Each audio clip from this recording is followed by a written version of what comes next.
सुकून दिल के लिए कुछ तो एहतमाम करूं, ज़रा नज़र जो मिले फिर उन्हें सलाम करूं। मुझे तो होश नहीं, आप मशवरा दीजिए, कहाँ से छेड़ूं फसाना, कहाँ तमाम करूं। नमस्कार। अमर उजाला काव्य की इस ख़ास पेशकश में, शख्सियत में, आज हमारे साथ शख्सियत नहीं हैं बल्कि शख्सियात हैं। यानी दो ऐसे रोशनी के चलते फिरते मीनार, संगीत की ऐसी हस्तियां जिनसे मिलते ही अपने नाम का अर्थ महसूस होने लगता है जीवन सचमुच आलोकित हो गया। अरे काशी के बसैया है, काशी के बसैया पर काशी के खेवैया, भंग के छनैया और गंग के धरैया तुम भोलेनाथ। खाक भी जिस जमी की पारस है, शहर मशहूर वो बनारस है। काशी के बसैया, भारतीय शास्त्रीय संगीत की राजधानी, काशी विश्वनाथ की नगरी बनारस। और इसी बनारस में संगीत रस की 400 साल पुरानी परंपरा से निकले ब्रज अवधि के माहिर, रागों में सिंधस्त, ख्याल गायकी के दो अद्भुत साधक कंठ, पद्म भूषण पंडित राजन मिश्रा और पंडित साजन मिश्रा। कहने भर को दो शरीर लेकिन आत्मा एक। अपनी विरासत को सहेजे एक से लगने वाले दो सुरीले फनकार, एक मिसाल। पंडित राजन साजन मिश्रा का संगीत से चोली दामन का साथ रहा। संगीत की बाकायदा तालीम भी पिता पंडित हनुमान मिश्रा और चाचा पंडित गोपाल मिश्रा से मिली।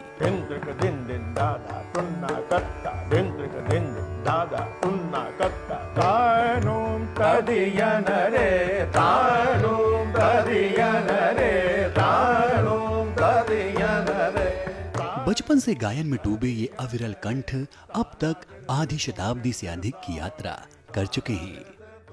पंडित राजन साजन मिश्रा की संगीत साधना सफलता की कभी न खत्म होने वाली कई कहानियां कहती हैं, जिसके गवाह उन्हें मिले अनगिनत सम्मान हैं। गुरु शिष्य परंपरा की मिसाल कही जाने वाली पंडित राजन साजन मिश्रा आज अमर उजाला काव्य की दो महान शख्सियत के रूप में हमारे साथ हैं।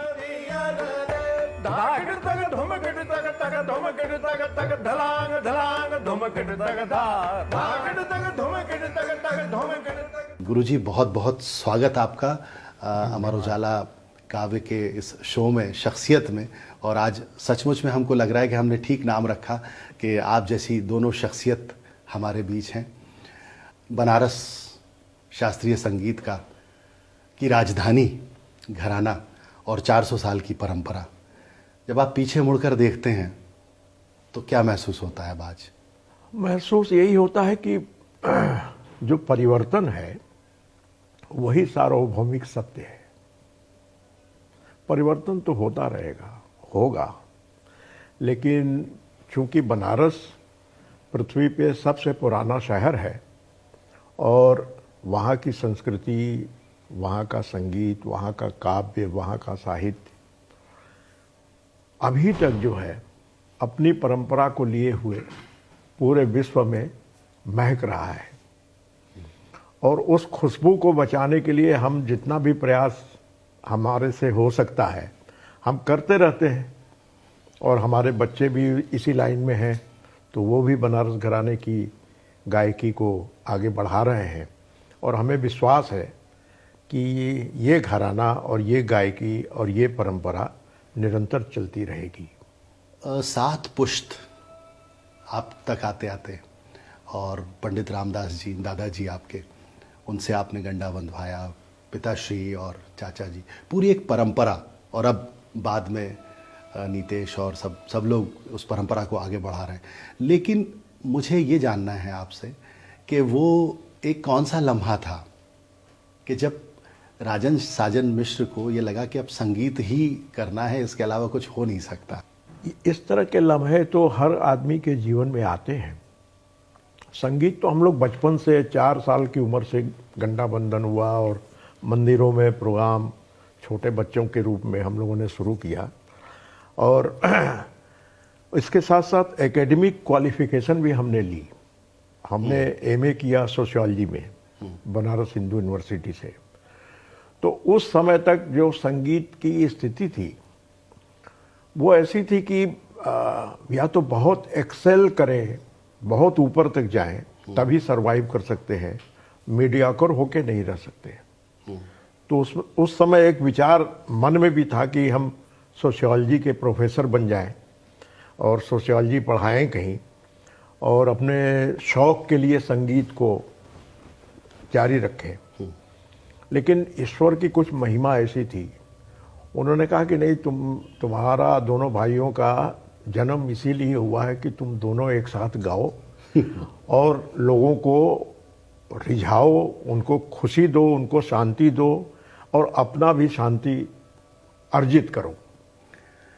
एक किस्सा गुरुजी आपने मुझसे कभी साझा किया था जी। घड़ी वाला, जो बाबूजी की वो जरूर मैं चाहूँगा दर्शकों को। एक्चुअली हम लोग का जो जीवन था, और पिताजी बहुत ही डिसिप्लिन पर्सन थे। तो एक बार ऐसा हुआ कि हम बनारस गए हुए थे 4-5 दिन के लिए।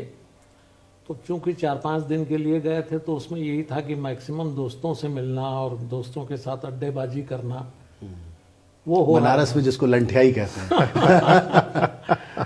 तो एक दिन रात्रि में मैं जरा देर से आया, तो माताजी को हमने बोल रखा था कि मैं आऊँगा तो आप खोल दीजिएगा। उनकी नींद लग गई होगी, वो नहीं खोल पाई। पिताजी को आवाज़ आया, कौन है? तो हमने कहा हम हैं। अच्छा अच्छा, आ गए, मैं आ रहा हूँ। आके दरवाज़ा खोले, तो दरवाज़ा खोलने के बाद बोले कहाँ चले गए यार? तो हमने कहा ऐसे ही सुधीर भैया के यहाँ चले गए थे। अच्छा अच्छा अच्छा, वो घर के कुछ रिस्पेक्टिव हाँ, मित्र हैं, बड़े भाई हैं, तो उनके नाम पे उनको बच जरा- जाते थे। हाँ, बच गए। तो भी उन्होंने कहा कितना बजा है? तो उस समय करीब 11:15 बज रहा था। हमारे मुंह से निकला घड़ी ऐसे ही देख के 10:50 हुआ है। अच्छा अच्छा, चलो आराम करो। तो मैं अपना ऊपर चला गया। सुबह दूसरे दिन फिर तैयार व्यार होके अपने कमरे से नीचे आए, तो बोले यार लगता है मेरी घड़ी बंद हो गई है। तो हम बोले घड़ी बंद हो गई? बोले हाँ, जब तुम आए थे तो उस समय करीब 11:15 हमारे घड़ी में बता रहा, तो तुम बताए 10:50 हुआ है, तो देख लो जरा उसको। तो मेरा तो दिमाग एकदम सन्नाटे में हो गया कि चोरी पकड़ी गई है। लेकिन उनकी भी क्या 1 घंटे का गैप था लेकिन। तारीफ जो था कहने का, समझाने का, तो मैं भी गया। अब वही चोर तो चोर ही रहता है। घड़ी को कान में लगा के हमने कहा हाँ ये बंद हो गई है। तो बोले जरा इसको दिखवा देना प्रभात वाच कंपनी में। तो हम भी बोले ठीक है, लेकिन निकल गए। घड़ी तो ठीक थी, फिर भी अपना जो है शाम को ले आए। हमने कहा हाँ इसका स्प्रिंग लूज हो गया था, जिसकी वजह से ये बंद हो गई थी घड़ी। तो इसको बढ़िया स्प्रिट वगैरह से साफ आप करवा दिए हैं, स्प्रिंग टाइट हो गया। बोले वाह यार, बड़ी अच्छी बात की है तुम, रख दो टेबल पे। घड़ी रख के फिर मैं चला गया। फिर 1-1.5 घंटे बाद फिर अपना पैंट शर्ट पहने हुए तैयारी में अड्डेबाजी किए। तो निकलने लगे तो बुलाए, बोले देखो ये बेटा धर्मशाला नहीं है ओहो, कि तुम आए खाए सोए गए। यहाँ रहना है तो यहाँ के डिसिप्लिन में रहो, और नहीं तो दिल्ली जाओ अपने घर पे।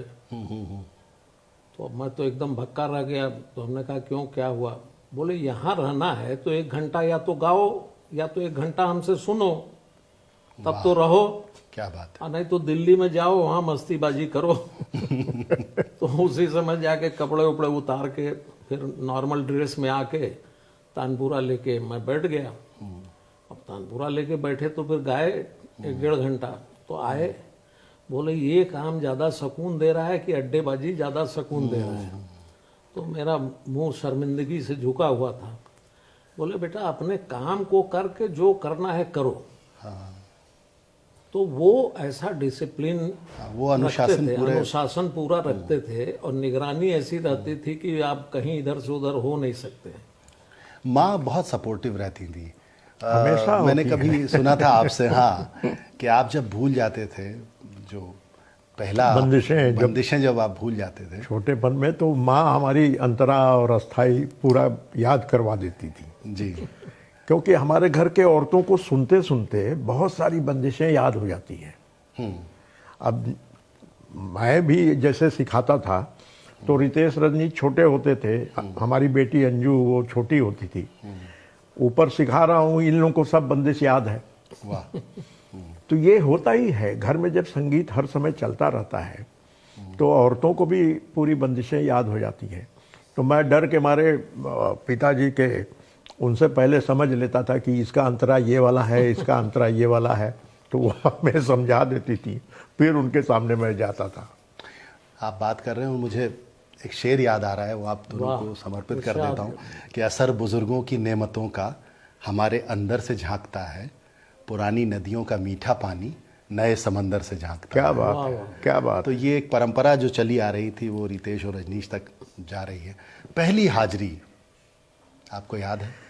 पहली हाजिरी हम लोग की वहाँ पुराना विश्वनाथ मंदिर है बनारस में, वो बांस फाटक पे है जी। तो वहाँ हर साल श्रृंगार होता था, और वो मंदिरों का शहर है बनारस। तो वहाँ बहुत सारे मंदिरों में हर हफ्ते कहीं दुर्गा जी में श्रृंगार है, कभी विश्वनाथ जी में है, कभी नरसिंह चौतरा है, कभी जालपा देवी के मंदिर पे है। तो ऐसे मंदिरों में श्रृंगार होता था, शीतला जी के मंदिर में। तो वहाँ हमारी पहली हाजिरी हुई। मतलब बहुत कम उम्र, मेरा शायद 8-9 साल होगा, इनका 4-5 साल होगा, ऐसा 5 साल में बड़ा हूँ साजिद जी से। तो बहुत छोटे छोटेपन में वहाँ से हाजिरी हम लोगों की शुरू हुई। फिर जहाँ जहाँ श्रृंगार होता था तो वहाँ एक परंपरा थी कि छोटे जो बच्चे हैं उनकी हाजिरी पहले होती थी, फिर उनसे बड़े जो होते थे उनकी होती थी, फिर बाद में बुजुर्ग लोग बैठ के अपना संगीत प्रस्तुत करते थे। तो वो वहाँ से हम लोगों का जीवन यात्रा शुरू हुआ। और सबसे पहला बड़े लेवल पे, मतलब अच्छे 2-4 हज़ार आदमियों के बीच में, वो संकट मोचन मंदिर में 1967 वहाँ पे मतलब पहली हाजिरी, बड़ी हाजिरी वो वही बनारस में। एक कोई अनुभव मैं सुन रहा था, चूँकि मेरा सौभाग्य है कि आप दोनों के सानिध्य में बहुत रहने का मौका मिला। कभी हमने चर्चा में सुना था यात्रा में आपसे कि एक कोई ऐसा भी कॉन्सर्ट था जिसमें शायद 2 लाख से ज़्यादा लोग थे। नहीं, वो तो 10 लाख लोग थे जी। वो श्रीलंका में हाँ, वो 1978 में 78 जी। तो वो एक सवाल मेरा ये है, वो तो मैं आपसे अनुभव सुनूंगा, लेकिन 1978 श्रीलंका पहली विदेश यात्रा, और अब ये भैरव से भैरवी तक 40 साल, पूरा सफ़र 40 साल। तो विदेश में शास्त्रीय संगीत, भारतीय शास्त्रीय संगीत, इस 40 साल, इन 4 दशकों में आपकी यात्रा क्या अनुभव देती है? बहुत अच्छा अनुभव रहा है, और विदेशों में भी शास्त्रीय संगीत को लेके काफ़ी रुचि डेवलप हुई है। विदेशी लोग भी बहुत हमारे संगीत को सीखना शुरू किए, और उसमें से कुछ लोग तो बहुत अच्छा परफॉर्मर भी बन गए। अभी भी वो लोग परफॉर्म करते हैं, सरोद में, तबले में, सितार में। वोकल म्यूज़िक में अभी उतने पारंगत नहीं हुए हैं। ज़्यादातर सरोद, सितार, तबला तो बहुत फैल गया सारे विश्व में। तो हमारे संगीत को सुनने की भी उनको तमीज़ आ गई है। अभी हम लोग जो भैरव से भैरवी तक का टूर किया, यूरोप में खास करके, तो वहाँ 99% यूरोपियन लोग थे, एक आध इंडियन दिखाई दे जाए, लेकिन ऐसे भाव से सुन रहे थे वो लोग कि ध्यानस्थ होके सुन रहे हैं, और वहाँ गा के भी अपने को मज़ा आ रहा है। तो बड़ा अच्छा अनुभव रहा इसका कि संगीत ही एक ऐसी विधा है जिससे हम लोगों को जोड़ सकते हैं। आप तो कहते भी हैं स्वर के आगे ई लगा हो तो ईश्वर हो जाता है। जी बिल्कुल।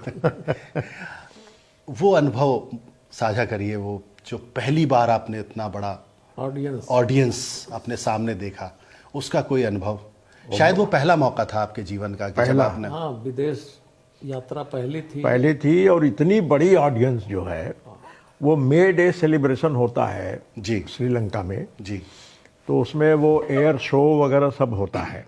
जी और उस समय मिस्टर जयवर्धने राष्ट्रपति थे वहाँ के उस दौरान में। जी तो हम लोग का फर्स्ट डेलीगेशन, मतलब पहला आर्टिस्ट हम आप ही थे। ही लोग थे। तो वहाँ पे एक डॉक्टर अमर देवा करके थे, जो हमारे लखनऊ भातखंडे म्यूजिक से सीखे हुए थे। वो हम लोगों से मिलने आए।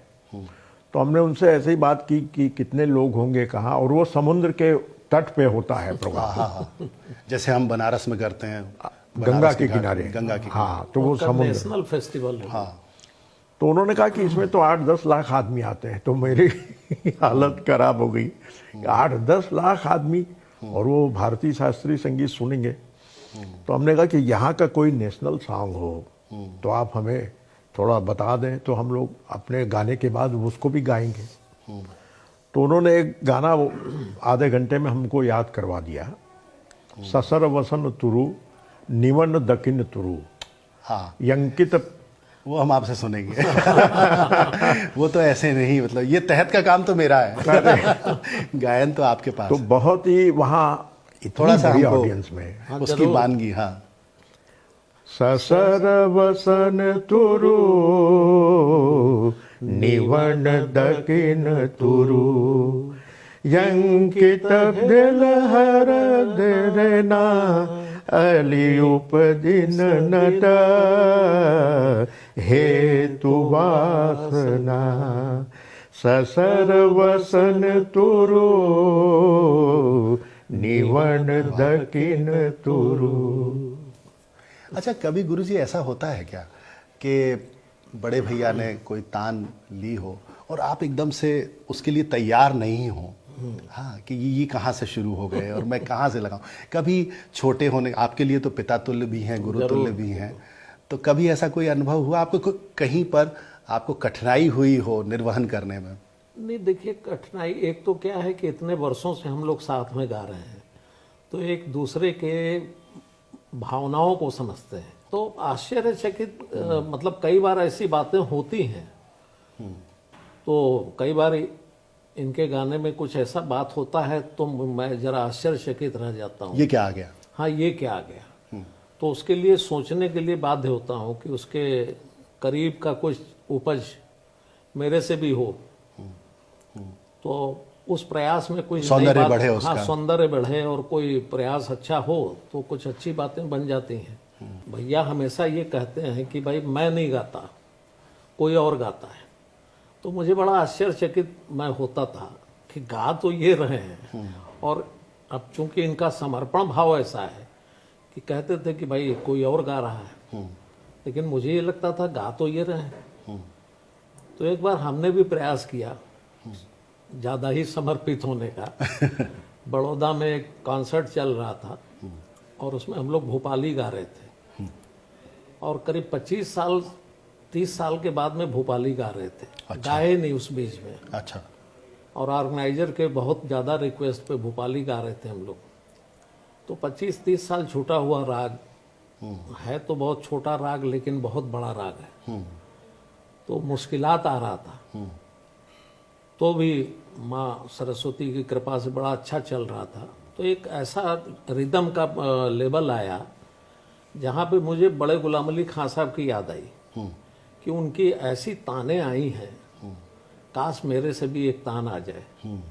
तो उनका शक्ल मेरे आंख के सामने आया, और उनका वो उपज जैसे वो तान मारते थे, वो तान मेरे दिमाग में एकदम से आया बिजली की तरह, और वो भावना मन में हुई कि काश एक तान मेरी भी आ जाए वैसे। अच्छा, तो आ गई एक तान। तो भैया का हाथ मेरे पीठ पे आया, बोले ओ हो क्या तान आई। तो मैं बड़ा खुश हो गया कि आज मुझे भी वो उपलब्धि मिली कि कोई आया, कोई गाया। और 2 आवर्तन के बाद ही बोले फिर से एक बार। अब मैं फिर से एक बार में जरा और अंदर से घबराया कि अब दोबारा आएंगे कि नहीं आएंगे। फिर हमने ध्यान किया, हमने कहा एक बार खां साहब और आइए, तान मार जाइए। फिर आए वो, अब फिर उसी दर्जे पे तान आई। अरे वाह। तो उस दिन से मुझे ये एहसास हुआ कि अगर आप समर्पित हो जाते हैं और अपने बुजुर्गों को याद करते हैं तो वो बुजुर्ग आते हैं और आपको सहयोग करते हैं। क्या बात है। तो जरिया बन हम होते हैं, हमारे जरिए वो आके गा जाते हैं। और आज वो घटना बीते हुए भी कम से कम 8-10 साल हो रही है। तो अब वो जो है समर्पण भाव और हो गया है कि अब हम नहीं गाते हैं, कोई और गाता है। क्या बात है। और कोई भी हम लोग कभी फिक्स राग नहीं गाए, कभी कोई डिसाइडेड नहीं हुआ।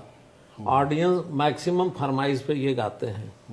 हाँ, आपको तो ये भी नहीं पता होता कि क्या आज। हाँ, कई बार ये होता है। कई बार होता है, जैसे हमने सोचा कि आज पूरिया गाएंगे। हाँ। और ऑडियंस में से कोई भी आदमी आ गया या कोई परिचित है कि पंडित जी बहुत दिन से गोरख कल्याण नहीं सुना है।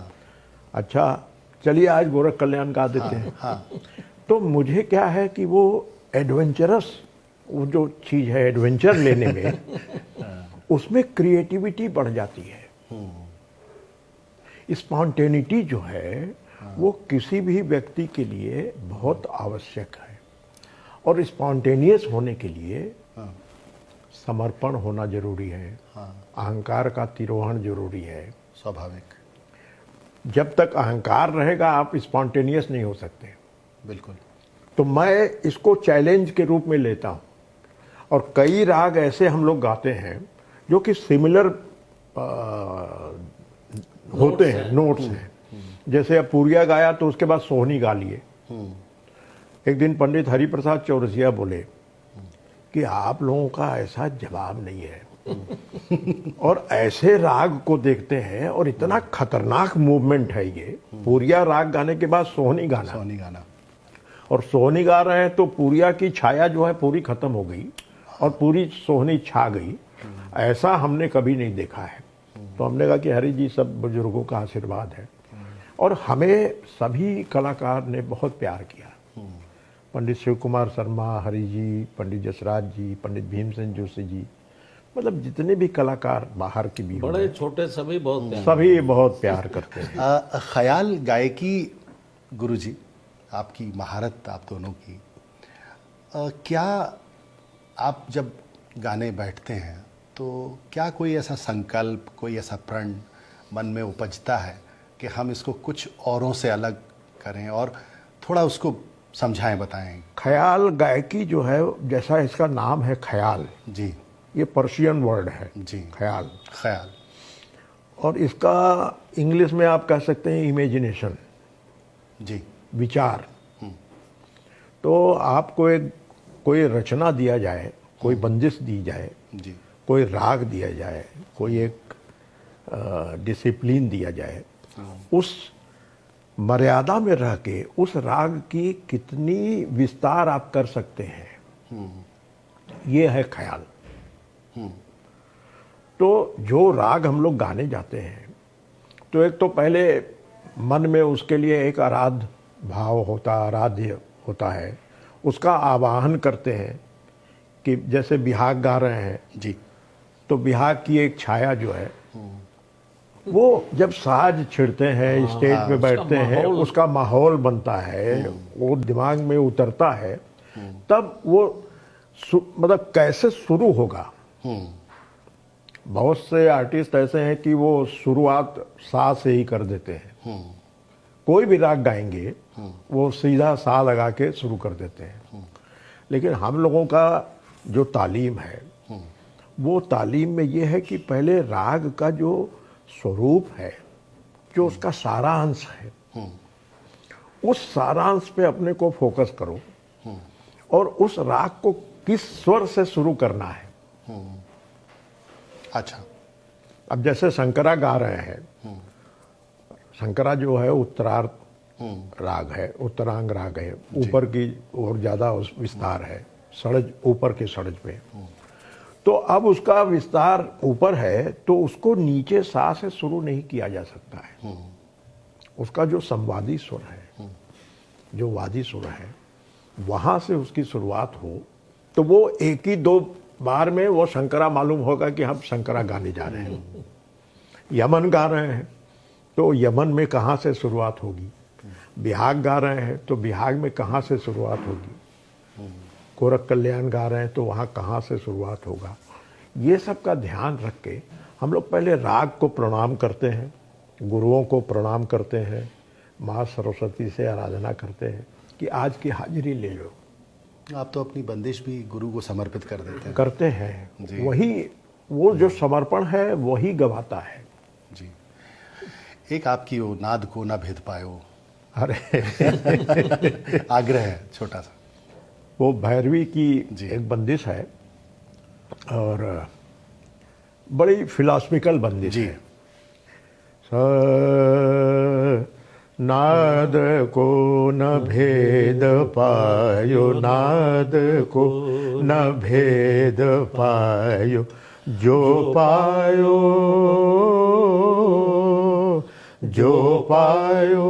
सकल जगत में वही गुणी कहायो। नाद को न भेद पायो, नाद को गावत गुणी गंधर्व, गावत गुणी गंधर्व, ध्यान धरत ऋषि मुनि, ध्यान धरत ऋषि मुनि, अद्वैत को ही द्वैत रूप नाद ने ही कर दिखायो।